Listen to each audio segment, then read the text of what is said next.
Marie-Guillemine Leroux de la Ville was born into an upper-class but somewhat impoverished family, and while it was not unknown for young women of good family to study with a professional artist, her ambition to be one herself was somewhat exceptional. Having first studied with the most notable woman artist to have been admitted to the Royal Academy, the great portraitist Louise Vigée-Lebrun, she had then joined the studio of Jacques-Louis David as his first and one of his most exceptional students. In 1791, she had been among those artists who had demanded that the salon be opened to women as well as male painters. And it was at the salon of that year that she presented this painting, Psyche bidding farewell to her family. At the very moment she was working on her painting, David was completing his great masterpiece, the lictors bringing Brutus the bodies of his sons. On the right side of the composition, we see the boy's mother with her daughters in her arms as they weep over this great family tragedy. There can be little doubt that Marie-Guillemine in her composition is making a deliberate, direct reference to David's masterpiece as the two women embrace. Marie-Guillemine was extraordinarily fortunate in her father, Joseph Leroux de la Ville, whose portrait she exhibited at the Salon de la Jeunesse when just 15 in 1784. So when the Comte d'Angevilliers, superintendent of the Bâtiment du Roi, ordered that women should no longer be able to study alongside male artists in mixed studios, it was Joseph, her father, who persuaded d'Angevilliers that Marie-Guillemine should be allowed to remain in David's studio, provided she was carefully chaperoned. Aged just 17 and only recently arrived in David's studio, she painted this self-portrait, recently acquired by the museum in Karlsruhe. To signal her ambition to be a history painter, we can see she is painting Belisarius and his guide, while wearing a rather revealing and unusual toga. This is one of several versions ascribed to David or his studio, but possibly merely an exercise, as it bears no resemblance to either of David's compositions of the same title. Indeed, one might argue that the painting on Marie-Guillemine's easel is superior to any of the surviving versions of the supposed David sketch. In the same salon she exhibited the Psyche. She also presented an innocence between vice and virtue, but very different to the traditional presentation of this subject. Here, her innocence is a young woman, and vice is represented by a young man. Marie-Guillemine is most renowned for her portrait d'une négresse, now called Portrait of Madeleine, probably a servant of her brother-in-law who had had a post in the West Indies.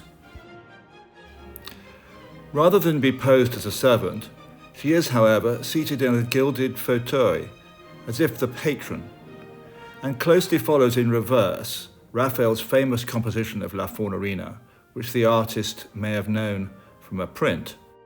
The connection with Raphael's painting was unrecognized by the critics at the time, who, while commenting on the quality, in some cases expressed their detestation for the image. Nonetheless, it was acquired by the Crown in 1818 and has hung enormously admired in the Louvre ever since. Marie-Guillemine and her husband's support for the former monarchy had meant that she was unable to get official commissions and he was unable to get a government job. She therefore turned to society portraiture, here painting the famous Madame Tallien, later to become Princesse de Chimay, and Madame Desbais de Richemont, in a portrait that is now to be seen in the Metropolitan Museum. This splendid portrait, now in the museum in Toulouse, is of her brother-in-law, the future Baron Larrey, renowned for his work in battlefield triage and military medicine. Known only from a poor reproduction, this is a portrait of her beloved sons, exhibited at the Salon of 1806.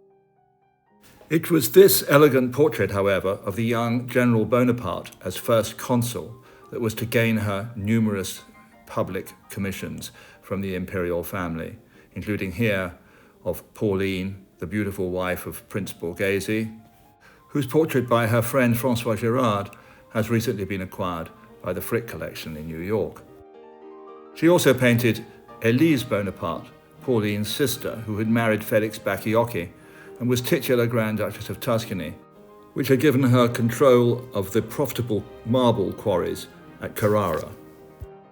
Marie-Guillemine also painted well-known figures such as Madame Grassini here, or the Baron de Barant, a high official in the reign of Louis XVI, who had turned to the Revolution and narrowly escaped execution. This portrait of the Empress Marie-Louise, whom Napoleon had married in 1810, is her last work for the Bonaparte monarchy, which was soon to collapse and be replaced by the restored Bourbons. For Marie-Guillemine, this marked the end of her career, as her husband had been appointed a minister, and it was considered unsuitable for his wife to work as a professional artist. She had begun with the hope of being the first woman to make a real mark as a history painter. She left us an extraordinary legacy. This famous painting is known so well, but has become detached from the rest of her work. Despondent at the end of her career, she wrote to her husband, "The thought that I could be an obstacle to the advancement of your career would be for me a bitter blow. Do not be angry at me if in the first moments my heart bleeds from taking this decision to satisfy the prejudices of a world to which we must bend. But after so much study, such cares, a life of hard work, and after this long time of trials finally to have success, and then seeing this almost as an object of humiliation, I cannot bear this thought. Goodbye, I embrace you as the kindest friend you have in the world."